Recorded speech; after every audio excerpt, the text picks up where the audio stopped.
the party leader of Ford Kenya, our good brother, Senator Moses Wetangula, to make some remarks.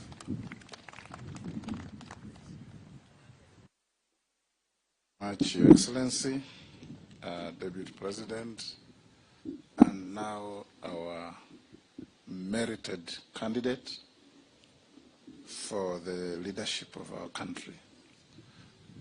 Let me start by congratulating my good friend and brother, Rigathi Gachagua, for being given the role of running mate and now being our presumptive Deputy President of the Republic of Kenya come 9th August this year.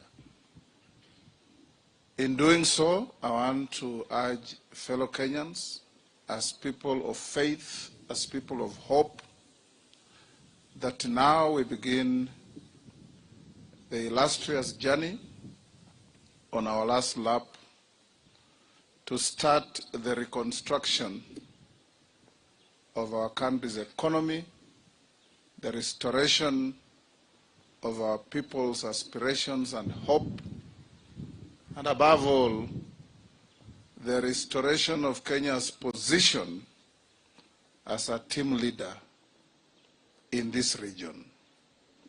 Among the many things that our government of Kenya Kwanza will pay attention to is the role of Kenya as a beacon of hope and peace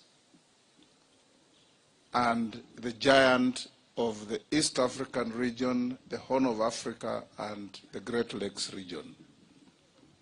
We are a country that has been punching below our weight in this regard, and I want to urge our leader, our incoming president, and all of us here assembled and Kenyans of goodwill, that our future economic growth will, among other things, depend on how we engage our regional trading partners of Tanzania, Uganda, Rwanda, Burundi, South Sudan, Somalia, DR Congo, Ethiopia, and that many of us who have a historical traction in this regard will put in our role to make sure that it turns into a benefit to our economy.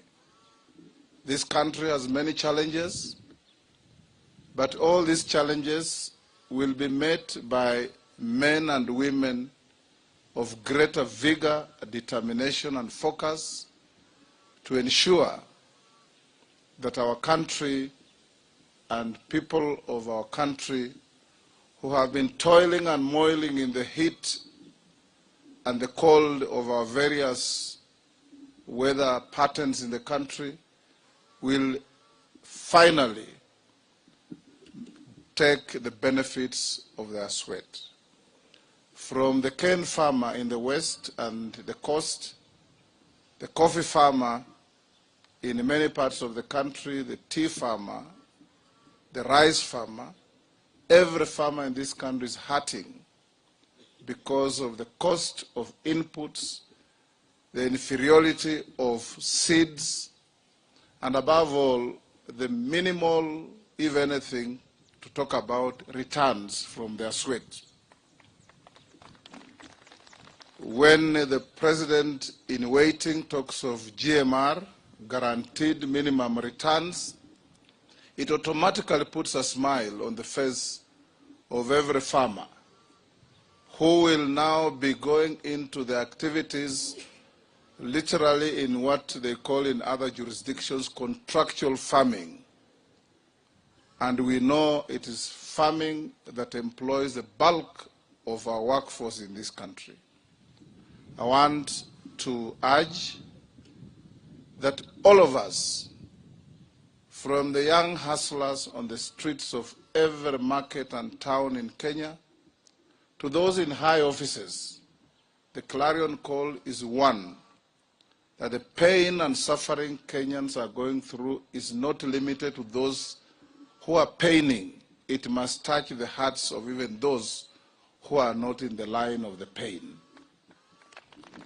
because our country, with our huge and ever-growing population, listed by the UNDP as a country with one of the best well-educated human resources, can be able to do a lot better than we do, and this will come from a focused, determined, pro-people administration that will not be focused on grandiose programs and projects, but will be focused on how to lift the ordinary person, the mamamboga in the villages, who every day wakes up with a nightmare on whether their children will have food on the table, whether their children will be in school, and whether the little possessions they have will fall in the hands of the hammer of the auctioneer because of petty borrowing. We are going to put everything in place to make every Kenyan's life worth their while, and we urge all Kenyans that there is no alternative to Kenya Kwanza. Our worthwhile competitors are focused on grandiose of consumption.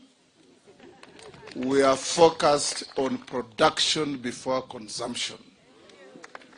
And that is how to grow a country. And growing the country we will. We pray that from Vanga to Kibish, from Lamu to Malaba, every Kenyan on the tip of Mount Kenya and Mount Elgon thinks positively and sees William Samoei Ruto and Rigathi Gachagua and all of us here assembled as the safest pair of hands to carry our country forward.